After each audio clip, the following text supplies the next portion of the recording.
এ মুসলমান আমার বাবা, শিরক শিরক আজকে আম হয়ে গেছে। কোন ফাঁক দিয়ে মানুষ শিরক করে মানুষ অনেকে টেরও পায় না। মানুষ যখন শিরক করে ফেলে মানুষের ধারণা হয় না আমি যে শিরক করছি। এরে বাজান, এমন এমন কথা বলে ফেলে মানুষ টেরও পায় না কেমনে শিরক হয়ে গেল। এই জন্য আমার মালিক বলেন, فَإِذَا رَكِبُوا فِي الْفُلْكِ دَعَوُا اللَّهَ مُخْلِصِينَ لَهُ الدِّينَ فَلَمَّا نَجَّاهُمْ إِلَى الْبَرِّ إِذَا هُمْ يُشْرِكُونَ।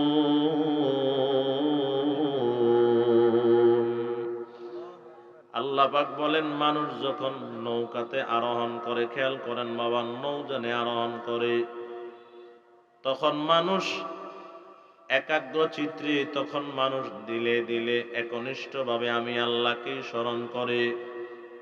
ফালাম্মা নাজ্জাহুম ইলাল বাররি, এরপরে যখন আমি তাদেরকে কিনারায় পৌঁছায় দিই, নাজাত দিয়া দেই, তো ইজাহুম ইউশরিকুন, তখন বান্দা শিরক করে ফেলে।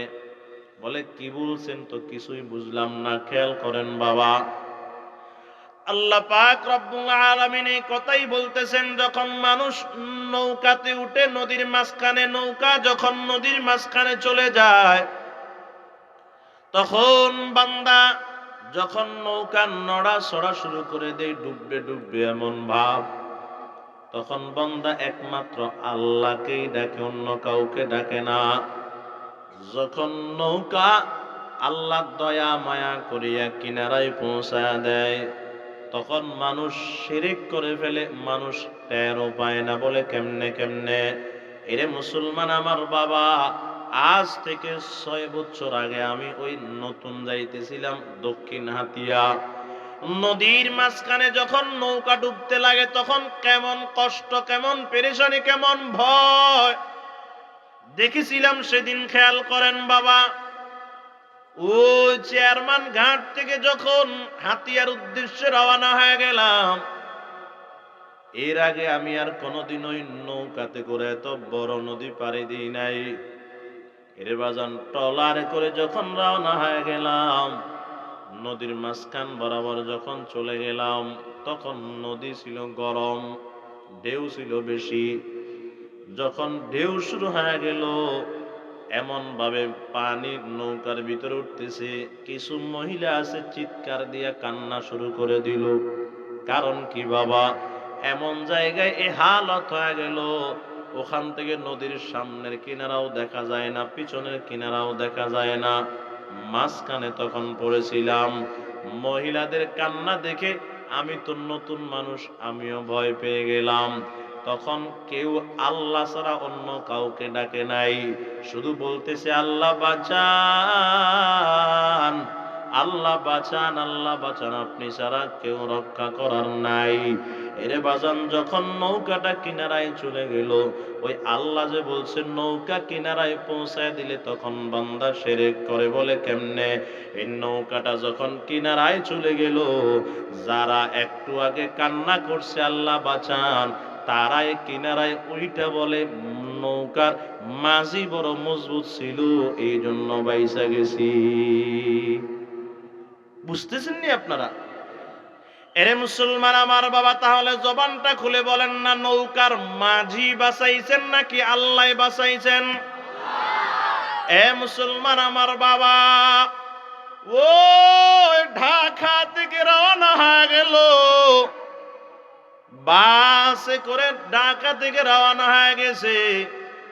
একটা বাস ঢাকা থেকে চট্টগ্রামের দিকে যায়, আর একটা চট্টগ্রাম থেকে ঢাকার দিকে যায়।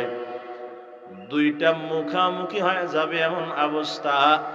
এমন ভাবে ড্রাইভার ব্রেক মারলেন, মানুষ খুব ভয় পেয়ে গেল, আল্লাহ আল্লাহ করে চিৎকার মারে। খেয়াল করেন বাবা, যখন একটু পরে দেখতেছে না অ্যাক্সিডেন্ট হয় নাই, তখন বলে দে ড্রাইভার বড় মজবুত ছিল, এই জন্য বাইসা গেলাম।